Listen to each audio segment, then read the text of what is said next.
Hi. So my theme tonight for dinner is takeout at home.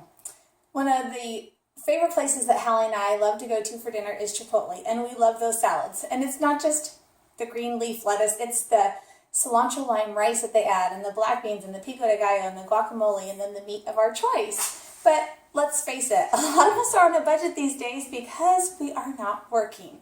So I said to Hallie, that is such an easy recipe to make at home, and I have almost everything on hand. So we're doing takeout at home tonight, and I'm going to put together our very favorite Chipotle salads.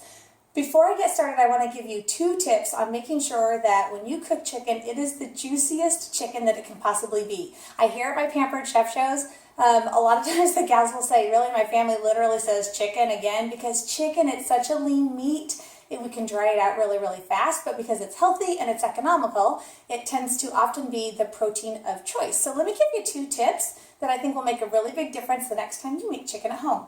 The first one is never, ever, ever cook chicken breasts, boneless, skinless chicken breasts, in the size that they come.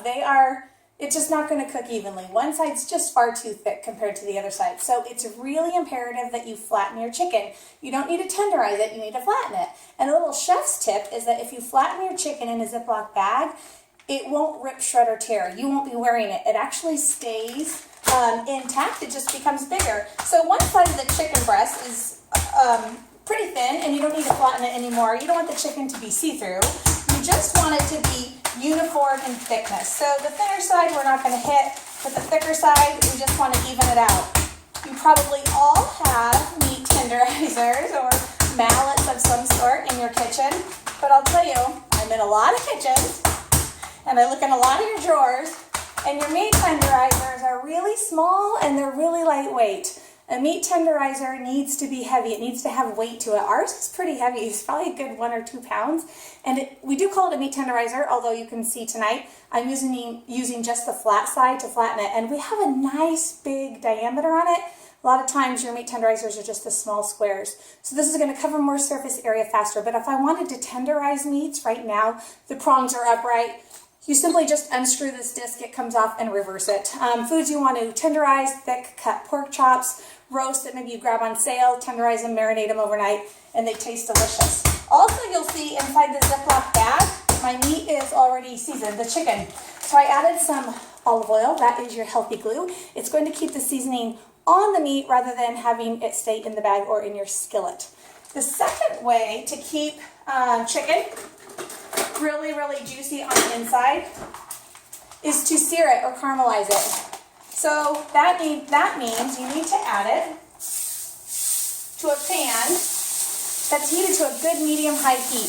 The faster you can caramelize or sear the exterior of a cut of meat, the juicier it will be. So we're going to add 3 boneless skinless chicken breasts to this. This is our new cast iron skillet. I'm just going to pan on. Got one other little piece right here. And meat is just like us. When it's hot, the pores open and it starts to sweat. So what we want to do is we want to sear those pores as fast as we can. So as soon as it touches the hot skillet, the pores start to open, the juices start to come out. If that heat is not high enough, or you're not cooking in a pan that can take a high heat, you will create what's called like a hot wet heat where the steam traps between the chicken and the skillet. So when the pores open, the juices come out, you look in that pan and you think, oh, this is going to be so good. Look at all the juice in the pan. But really, you don't want to see much juice in your pan. If it's in the pan, it's no longer in the chicken. So if you can cook your chicken like on a grill pan, I love our grill pans, or a cast iron skillet that can take a nice high heat, it creates a hot, dry heat between the chicken, the protein, and the skillet, and that allows that caramelization and searing to take place. So when these 3 chicken breasts are done, as big as they are, there will be little to no liquid in the cast iron skillet, but it has to be somewhere, so I know it's going to be in the chicken. So I'm going to finish the chicken up here, and then I'll probably go to high-speed mode and show you the rest of the prepping that I'll do to put together our delicious Chipotle salad.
everything is ready, I'm going to cut up a little bit more chicken, but we've got our lettuce is prepped.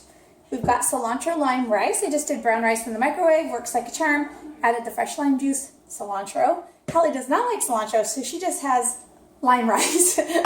We've got black beans ready to go. I've got some homemade guac that I made for the top of our salads. We've got some homemade salsa.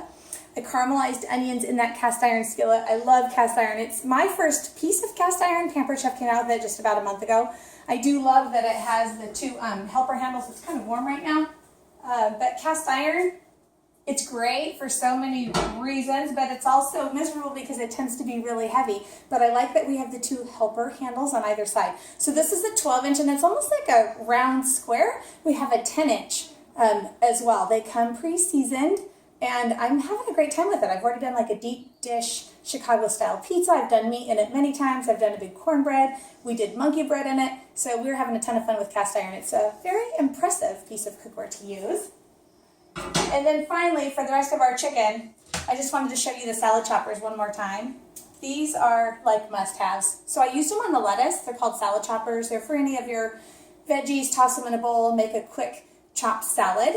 But they are also really good on hot cooked meat. So cooked chicken, like shredding pork in your crock pot for barbecue pork sandwiches, carne asada, pollo asada. They don't work well on raw meat. They're just for cooked meat. So I could certainly cut up the chicken with a knife and a fork, but it's tricky because it's hot. So instead I can just use the salad choppers. And so you just kind of go back and forth, and it just goes right through the meat, and you can just do bite-sized pieces. And it keeps, it's just less mess, I guess, much easier to use. And obviously I'm holding it right now, but if this chicken was in a crock pot or in one of our rock rocks or even in the cast iron skillet, you can actually just like attack the meat with the scissors, and it goes right through. Just makes it much, much faster and far more streamlined.